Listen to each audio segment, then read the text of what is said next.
நடைபெற்று வரும் மேம்பால பணிகள், சாலை பணிகள் குறித்து நேற்று நேரில் சென்று ஆய்வு மேற்கொண்டேன். அதில் அந்த பணிகளில் காலதாமதம் ஏற்பட்டுள்ளது. அது எதனால் அந்த காலதாமதம் மற்றும் தற்போதைய அந்த பணிகளான எந்த நிலையில் உள்ளது, எப்போது அந்த பணிகள் நிறைவடையும் என்பதற்கான ஒரு விளக்கத்தை தான் நான் இப்போது அளிக்க விரும்புகின்றேன். முதல்ல நம்முடைய மாரிஸ் மேம்பாலம் கிட்டத்தட்ட உங்களுக்கு எல்லாருக்கும் தெரியும். நான் 2024 ஜூன்ல தான் பொறுப்பேற்றேன். எனக்கு ஒரு பொறுப்பேற்று ஒரு 4-5 மாதங்கள் கிட்டத்தட்ட மார்ச் மாசம் 2025 மார்ச் மாசம் உங்களுடைய பத்திரிகை, குறிப்பா உங்களுடைய பத்திரிகையாளர் தான் என்கிட்ட அந்த கோரிக்கைகள் வச்சிருந்தாங்க. மாரிஸ் மேம்பாலம் பத்தியும் கேள்விகள் கேட்டிருந்தீங்க, அரிஸ்டோவுக்கு கேட்டிருந்தீங்க. அப்போ அந்த மார்ச் 2025 உங்களுக்கு எல்லாருக்கும் தெரியும், உடனே நம்முடைய டிஆர்எம், ரயில்வே டிஆர்எம் அவரை சந்திச்சு, அன்றைய மேலாளர் அவர் பாத்தீங்கன்னா அன்புடன் இருந்தாரு, அவரை சந்திச்சு அந்த பழைய மைரஸ் அந்த ரயில்வே மேம்பாலம் பொறுத்த வரைக்கும் அதை நீங்க எடுத்தாதான் பணிகளை ஆரம்பிக்க முடியும். மாநகராட்சி பொறுத்த வரைக்கும் அவங்களுடைய பணி எல்லாம் தோண்டி போட்டுட்டாங்க. கிட்டத்தட்ட ஒரு 6 மாசமா 8 மாசமா இதே மாதிரி தான் இருக்குன்னு சொல்லும்போது நான் ஒரு 10 நாள் அதை அகற்றின்னு சொல்லிட்டு 4 அந்த பழைய மேம்பாலத்தை அவங்க எடுத்ததுக்கு அப்புறம் தான் பணிகள் ஆரம்பிச்சாங்க. ஸோ நான் தொடர்ந்து அதை ஃபாலோ பண்ணிட்டு இருக்கிறேன். இது வரைக்கும் 2 தடவை அவங்க ஒரு தேதியை கொடுத்திருந்தாங்க. இத்தனை முதல்ல என்ன சொன்னாங்க, மார்ச்ல முடிக்கிறேன்னு சொல்லியிருந்தாங்க. அதுக்கப்புறம் சில காரணங்களுக்காக அதுக்கப்புறம் மார்ச் பொறுத்த வரைக்கும் ஆகஸ்ட்னு சொல்லியிருந்தாங்க. இந்த ஆகஸ்ட் முடிக்கிறேன்னு சொல்லியிருந்தாங்க. நேற்று பார்க்கும்போது ஆய்வு பண்ணும்போது உங்களுக்கு ஸ்டீல் ஃபேப்ரிகேஷன் தான் அந்த பாலம் ஃபுல்லாவே. அது பொறுத்த வரைக்கும் புதுக்கோட்டை மாவட்டத்தில் அங்கே கீரனூருங்கிற இடத்துல அந்த ஃபேப்ரிகேஷன் வேலை நடந்திருக்கு. அங்கே நம்ம அலுவலகத்துலேருந்து நேரடியாக போய் அந்த ஃபேப்ரிகேஷன் ஒர்க் எந்த மாதிரி நிலவு இருக்குன்னு பார்த்து ஆய்வு பண்ணியாச்சு. ஸோ அந்த ஃபேப்ரிகேட்டதை அப்படியே கொண்டு வந்து இங்கே அப்படியே அசம்பிள் பண்ணி இங்கே கொண்டு வந்து இங்கே மாற்றுறது தான். ஸோ அதெல்லாம் அந்த ஃபேப்ரிகேஷன் ஒர்க்கில் முடிஞ்சிருச்சு. ஸோ எங்களுக்கு செப்டம்பர் இறுதிக்குள்ள உங்களுக்கு பயன்பாட்டுக்கு வரும்னு சொல்லிட்டு யாரு நம்முடைய மாநகராட்சி சார்ந்த அதிகாரிகளும் சரி, ரயில்வே துறை அதிகாரிகளும் அவங்க வாக்குறுதி கொடுத்திருக்கிறாங்க. நானும் அதை செக் பண்ணிட்டேன். ஸோ அடுத்து அரிஸ்டோ மேம்பாலம் பொறுத்த வரைக்கும் அவங்க ஜூன்ல முடிக்கிறேன்னு சொல்லியிருந்தாங்க. அதுல அங்க கான்ட்ராக்டர்னால சில பிரச்சனை இருந்து அதனாலதான் அந்த காலதாமதம் ஏற்கனவே ஏற்பட்டிருந்தது. அதுக்கப்புறம் ரயில்வே துறை அமைச்சரை நேரில் சந்திச்சு இந்த பிரச்சனை சொன்னதுக்கு அப்புறம் துரிதமான நடவடிக்கை, கடந்த கால சில தவறுகள் நடக்காத மாதிரி அவங்க ரயில்வே அதிகாரிகள் அதை ஒத்துழைச்சாங்க. ஆனா இப்போ என்னன்னா மேற்கொண்டு ஒரு 5 மாதங்கள் டிலேன்னு சொல்லியிருக்கிறாங்க. அது காரணங்கள் சொல்லியிருக்கிறாங்க. இப்போ அவங்க யார்கிட்ட கொடுத்த அந்த ஜூனுக்கு பதிலா அவங்க டிசம்பர் 2026 அதுல கண்டிப்பா நாங்க இறுதிக்குள்ள நாங்க முடிச்சிருவோம், செயல்பாட்டுக்கு வந்துடும் சொல்லி அவங்க கொடுத்திருக்கிறாங்க. மூன்றாவது பொறுத்த வரைக்கும் நம்முடைய டவுன் ஸ்டேஷன் இருக்கிற மேம்பாலம், ரயில்வே மேம்பாலம் உங்களுக்கே தெரியும். 2012 அது சாங்ஷன் பண்ணியிருந்தாங்க.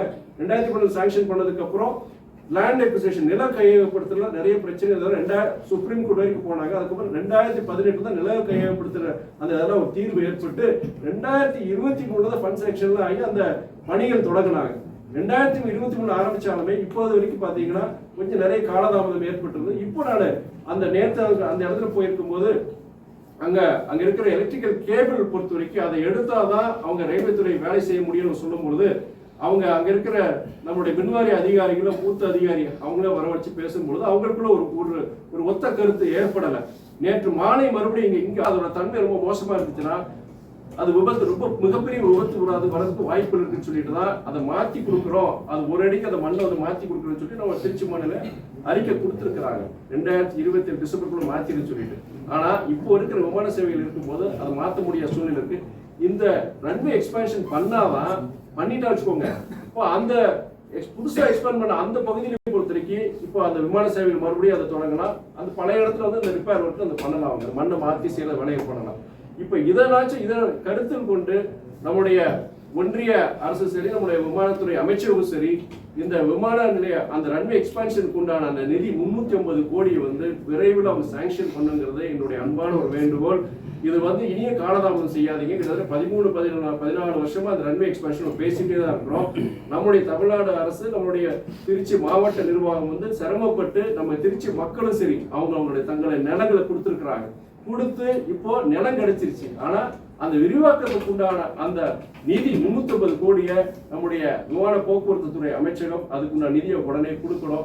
ஏன்னா உங்களுக்கு எல்லாருக்கும் தெரியும், இன்னைக்கு திருச்சி மாத்திரம் கிடையாது, மத்திய தமிழ்நாட்டுக்கு வந்து ஒரு சர்வதேச நுழைவு வாயிலா இருக்கிறது நம்ம திருச்சி பன்னாட்டு விமான நிலையமா இருக்கு.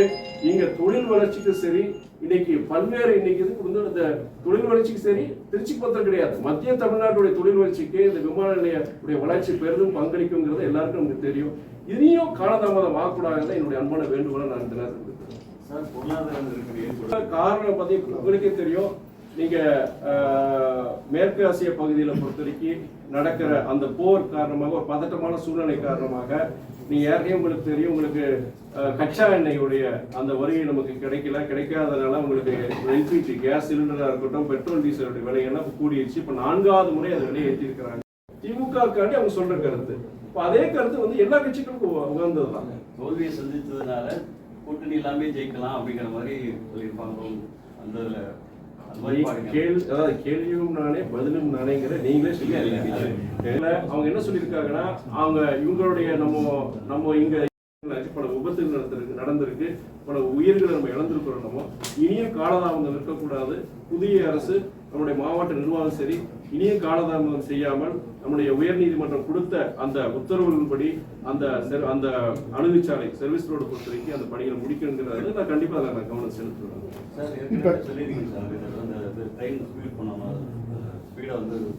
20 ஆண்டுகளாக அந்த டோல் வசூலிச்சுட்டு இருக்காங்க. அதுக்கான கால முடிஞ்சிருச்சு. 20 ஆண்டு தான் ஃபர்ஸ்ட் இப்போ சொல்லி அது வந்து வசூலிக்க ஆரம்பிச்சாங்க. அந்த 20 ஆண்டு காலம் முடிஞ்சிருச்சு. இப்போ மேற்கொண்டு 5 ஆண்டுகளுக்கு அதை நீட்டிச்சிருக்காங்க. இப்போ கிட்டத்தட்ட இந்தியாவிலேயே தமிழ்நாட்டில் தான் அதிகமான டோல்கள் இருக்குன்னு நினைக்கிறேன். அந்த எண்ணிக்கையை குறைக்கிறதுக்கு உங்களோட முயற்சி என்ன? இது வரைக்கும் நான் சம்பந்தமாக வெளிப்படையாக சொல்லிடுறேன். நீங்கள் அந்த டோல் பொறுத்த வரைக்கும் குறிப்பிட்ட வருஷங்கள் வரைக்கும் தான் அவங்க இயங்கணும்.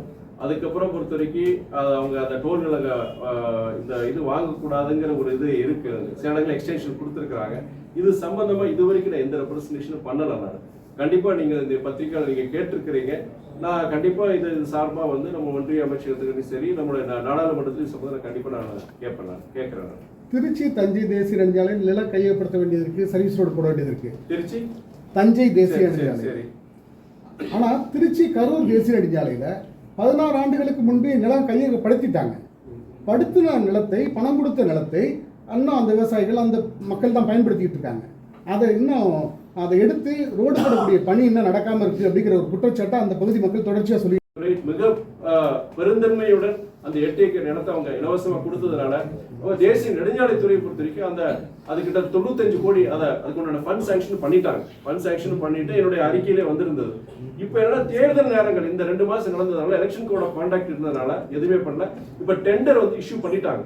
டெண்டர் இஷ்யூ பண்ணியிருக்கிறாங்க. அந்த ப்ரொசீஜர் கிட்டத்தட்ட ஒரு 10 நாள் இல்லாட்டி 2 வாரத்துல முடிஞ்சிடும் சொல்லியிருக்காங்க. தேர்தல் முடிந்தவுடன் நான் முதல்ல இந்த ஜீக்கடன் விஷயமாகவும் நம்ம அதே மாதிரி மாருதி நகர், சஞ்சீவி நகர், ஒய் ஜங்ஷன் பகுதியில் வெஹிக்கிள் அண்டர் பாஸ் அதுவே நீங்க ஃபண்ட் சாங்ஷன் பண்ணிட்டு 150 கோடி சாங்ஷன் பண்ணிட்டீங்க. பட் இந்த 2 மாசம் எந்த வேலையும் நடக்கல. இது கிட்டத்தட்ட 15 வருஷம் கோரிக்கை இந்த ஜீக்கடன் முதற்கொண்டு. அதனால இதையும் காலந்தாழ்த்தாம எனக்கு ஒரு ஸ்டேட்டஸ் ரிப்போர்ட் கொடுக்குன்னு சொல்லிட்டு இங்க தேசிய நெடுஞ்சாலைத்துறை அதிகாரி ஆரோ அவருக்கு சரி, அமைச்சருக்கு சார்ந்த அமைச்சர், துறை சார்ந்த அமைச்சரும் சரி, நான் கடிதம் போட்டிருக்கிறேன், நான் ஃபாலோ பண்றேன். டெண்டரிங் ப்ராசஸ் விட்டுட்டான்னு சொல்லிட்டாங்க. இந்த வண்ணாங்கோயில் கிட்ட 4 ரோடுல ஹைமாஸ் லைட் போடணும்னு சொல்லி ஒரு கோரிக்கை இருக்கு. சரிங்க, உங்ககிட்ட கூட கொடுத்துட்டாங்கன்னு சொன்னாங்க. அது என்ன ப்ராசஸ்? கண்டிப்பா நீங்க அது இப்போ நீங்க சொன்ன இப்போ மீட்டிங் முடிஞ்ச பிறகு நீங்க கொடுங்க. நீங்க அது ஹைமாஸ் பொறுத்தவரைக்கும் பெரிய இஷ்யூ கிடையாது. நான் கண்டிப்பா அதில் பரிசீலனை செய்து கொண்டு வரேன். அது அங்கே ஸ்பாட் விசிட் மாதிரி பண்ண சொல்றேங்க. அந்த அலுவலகத்துல இருந்து தேவைப்பட்ட கூட உடனே நிறைவேற்றி கொடுத்துறேன்.